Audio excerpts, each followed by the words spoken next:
पास नहीं होगा। महात्मा इस धरती पर किस काम के लिए आते हैं?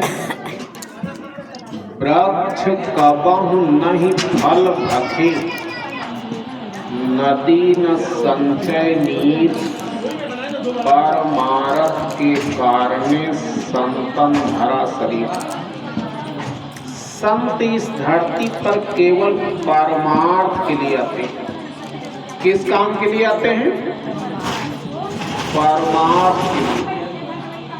परमार्थ का मतलब होता है जीवन का परम अर्थ, आत्म कल्याण।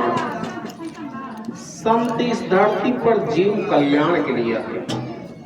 संतों का दूसरा कोई काम नहीं होता। बाबा जय गुरुदेव महाराज कहते थे, जब हम ये बात कहते हैं आप अपने जीव के लिए कुछ कर लो, अपनी आत्मा के लिए कुछ कर लो, आप लोग कह देते हो जीव कुछ नहीं हवा है। बाबा जी ने कहा ये बताओ, अगर जीव कुछ नहीं हवा है तो जब आपके घर परिवार में किसी की मौत हो जाती उस समय आप लोग रोते क्यों? बाबा जी ने कहा था लोग कहते हम अपने स्वार्थ के लिए रोते। बाबा जी ने कहा था तुम्हारा स्वार्थ उसके शरीर से निकलता, शरीर सामने पड़ा है ले। अगर आप शरीर के लिए रोते हो तो शरीर तो सामने पड़ा ले।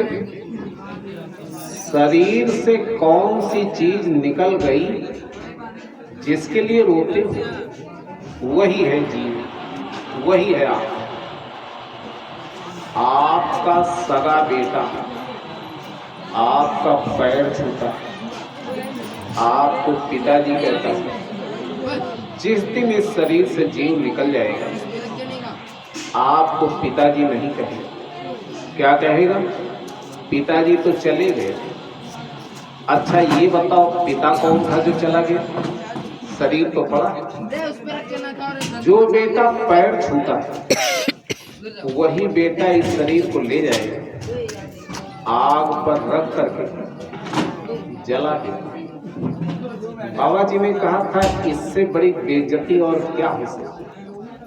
अरे शरीर में जीव तो बेटा पैर छूता है और जीव निकल गया तो इसी शरीर को आग में जला। अरे मनुष्य, आपका सम्मान तब तक है जब तक आपके शरीर में जीव। इस शरीर में अच्छे अच्छे तेल साबुन लगाते। जिस दिन इस शरीर से जीव निकल जाएगा लोग ऐसे मिट्टी उठाते और ऐसे मिट्टी डालते। कहने का मतलब ये है आपकी इज्जत तब तक है जब तक आपके शरीर में जीव। शरीर में हाथी के बराबर ताकत है। जीव निकल जाए सारी ताकत खत्म। चाहे जितने बड़े डॉक्टर इंजीनियर हो, जीव निकल जाए सारा ज्ञान खत्म। सुख दुख जीव को होता है, इस शरीर को कभी दर्द नहीं होता। बड़ा ताजुब लगता हो कैसे? शरीर पर डंडा मारो, इसको काटो, दर्द होगा। जीव निकल जाए, शरीर को काटो, डंडा मारो, वही करो। हे प्रेमी, सुख दुख जीव को। सवाल इस बात का है कि जीव आपके शरीर में कहां पर? थोड़ा मेरी तरफ देखो। दोनों आंखों के पीछे